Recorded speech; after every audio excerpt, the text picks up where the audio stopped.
அருணகிரியார் எழுதிய கந்தர் அலங்காரத்தில் இந்த பாடல் எனக்கு மிகவும் பிடித்தமானது. இந்த பாடலை கேட்கும்போது எல்லாமே எந்த ஒரு துன்பமாக இருந்தாலும் அது பனி போல கரைஞ்சி போகிறத நம்மால் உணர முடியும். அந்த பாடலை பார்ப்போம். நாளென் செய்யும் வினைதான் என் செய்யும், என்னை நாடி வந்த கோலென் செய்யும், கொடுங்கூற்றன் செய்யும், குமரேசர் இருத்தாலும் சிலம்பும் சலங்கையும் தண்டையும் சண்முகமும் தோளும் கடம்பும் எனக்கு முன் வந்து தோன்றிடனே.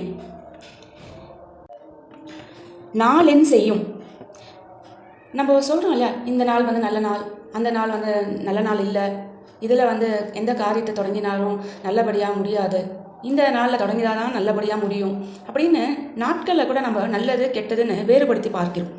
அது மாதிரி ஒரு கெட்ட நாளாகவே இருந்தால் கூட அந்த நாள் தான் என் செய்யும், வினை தான் என் செய்யும். நமக்கு இப்படி தான் ஆகணும்னு தலையெழுத்து இருந்தாலும் அந்த வினை நம்ம சொல்கிறோம் இல்லையா, நல்ல வினை தீய வினை ரெண்டுமே இருக்குது. தீய வினை வந்து நம்ம செஞ்ச தீய வினைகளால் ஏற்படுறது தான் தீய வினையெல்லாம் இல்லையா. அதை மாதிரி தீய வினை நல்ல வினை இதை மாதிரி இருக்கிற இந்த வினை தான் வந்து என்ன செய்யும், இதனால் ஏற்படுற துன்பம் தான் நம்ம என்ன தான் செய்யும், என்னை நாடி வந்த கோலன் செய்யும். நம்ம ஜாதகத்துலலாம் வந்து பார்ப்போம் இல்லையா, பார்க்கும் போது என்ன சொல்லுவோம், இந்த கிரகம் வந்து சரியா இல்லை, இது வந்து உங்களுக்கு வந்து துன்பத்தையே கொடுக்கும், இன்னிலேருந்து இவ்வளோ நாட்களுக்குள்ளே உங்களுக்கு வந்து ரொம்ப ஜாக்கிரதையாக இருக்கணும், இப்படி இருக்கணும் அப்படி இருக்கணும் அப்படின்லாம் நம்ம வந்து பல பேர் ஜோசியர்கள்லாம் வந்து சொல்ல கேட்டிருக்கோம். என்னை நாடி வந்த இந்த கிரகம் வந்து இப்படி தான் வரணும்னு ஒரு கட்டத்தில் இருக்கும் போது, ஒரு நேரத்தில் இருக்கும் போது அந்த கிரகம் நம்ம நாடி வரும் இல்லையா. அது மாதிரி நாடி வந்த கோல் தான் என்ன செய்யும், கொடுங்கூற்றன் செய்யும்.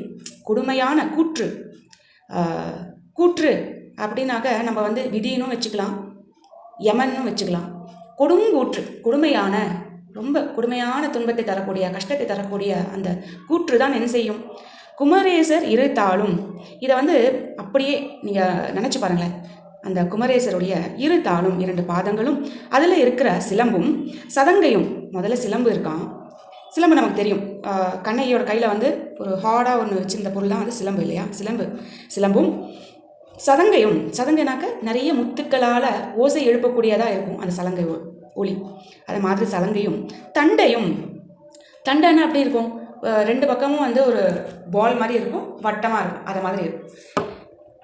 சிலம்பில் வந்து உள்ளே வந்து காலியாக இருக்கும், அதில் மணிகள்லாம் இருக்கும், அதனால் இது அசையும் போது ஒரு மாதிரி விதமான சவுண்டு ஒளி வந்து நமக்கு கேட்க முடியும்.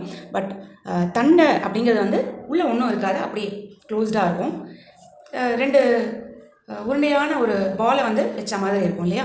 அந்த தண்டையும் சண்முகமும், சண்முகம் அந்த 6 முகமும், தோளும் முதல்ல பாதம், அந்த பாதத்திலேருந்து அப்போ என்ன வரார், தோல் வரார், தோளும் சிலம்பும் சதங்கையும் தண்டையும் சண்முகமும் தோளும், 6 முகம் வந்தாச்சா, அப்புறம் தோல் வந்தாச்சா, அப்புறம் கடம்பு.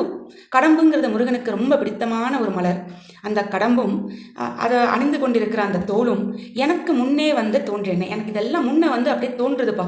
இப்படி தோன்றும் போது நீங்கள் முருகன் அப்படியே முன்னாடி உங்களுக்கு இருக்கிறதா நினச்சி பார்க்கும் போது இதெல்லாம் என்ன செய்யும், இந்த கொடுங்கூற்று தான் என்ன செய்யும், இந்த கொடுமையான நாள் தான் என்ன செய்யும், என்ன வேணால் இருந்துட்டு போகட்டுமே, அதெல்லாம் வந்து ஒன்றுமே செய்யாது.